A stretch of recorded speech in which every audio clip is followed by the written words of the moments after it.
Nous sommes ici à l'IPI de Bordeaux avec Monsieur Romain Bossard pour une manifestation particulière, c'est le marrainage d'une nouvelle promotion de l'EPID. Alors, Monsieur Bossard, l'EPID, c'est quoi d'abord? L'EPID est un établissement d'insertion destiné aux jeunes volontaires âgés de 17 à 25 ans, qui a été créé en 2005 sous l'impulsion de Madame Michèle Alliot-Marie et de Jean-Louis Borloo, à l'époque ministre respectivement. Et ces jeunes volontaires âgés de 17 à 25 ans, eh bien, ils ont décidé de prendre leur destin en main. Donc sur le territoire national, eh bien, vous avez 20 centres EPID de tailles différentes.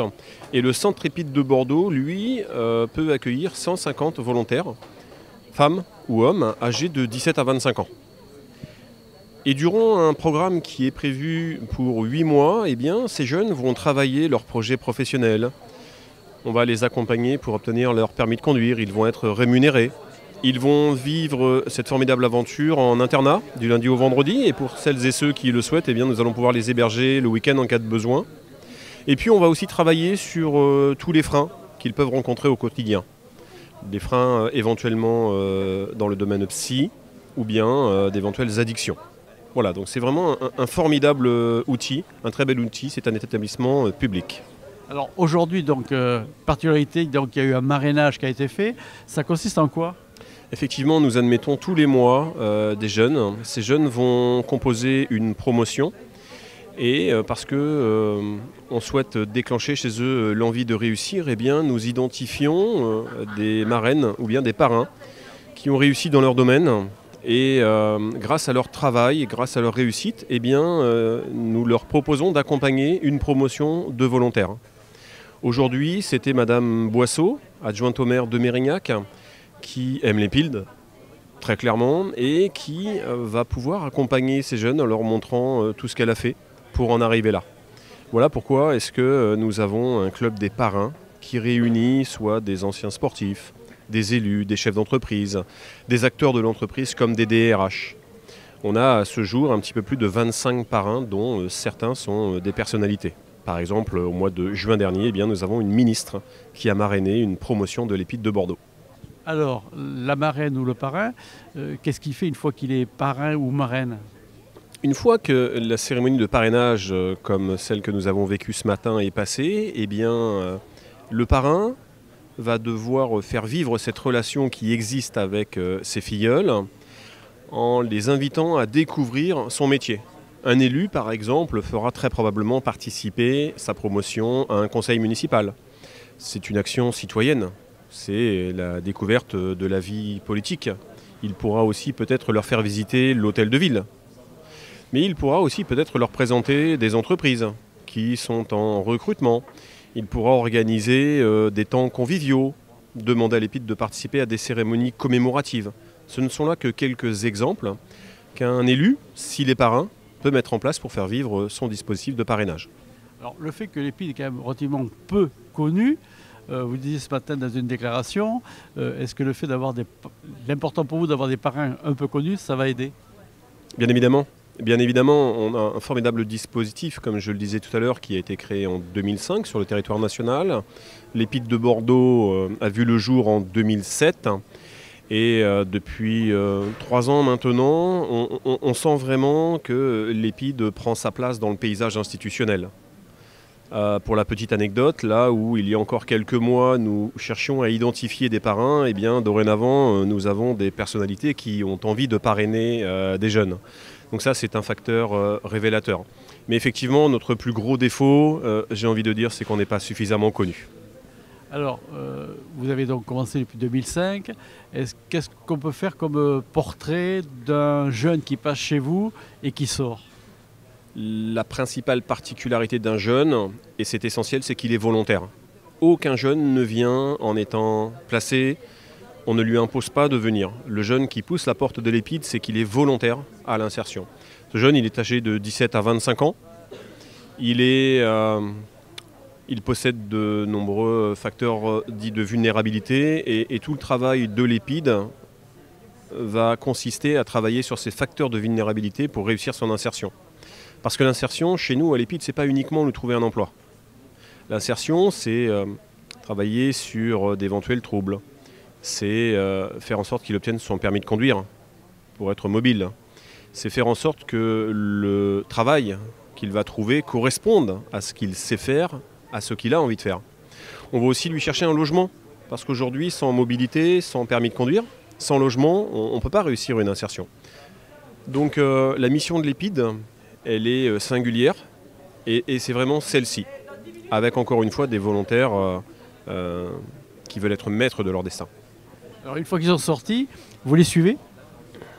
Oui, on tente de garder contact.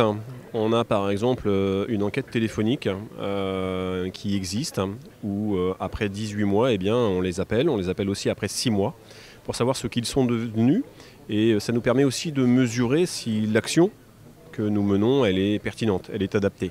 En 2024, l'EPID va se tourner vers les entreprises de manière à les associer sur un regard porté vers l'offre de service pour savoir si cette offre de service est véritablement adaptée. Et ça, c'est quelque chose de formidable, parce que si l'on travaille pour les volontaires, on travaille aussi avec les entreprises. Donc 2024 verra la présence des entreprises encore plus en proximité avec nous, parce qu'elles vont pouvoir apporter un regard constructif sur l'offre de service qu'on déploie. Et ça, c'est quelque chose de nouveau.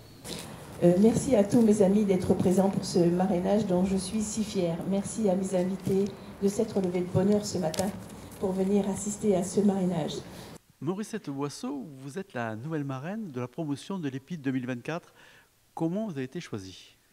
Alors j'ai été choisie parce que déjà l'EPID, c'est quelque chose qui m'attire beaucoup pour tous ces jeunes qui sont à la recherche de bien-être, à la recherche d'un boulot, à la recherche d'affection aussi.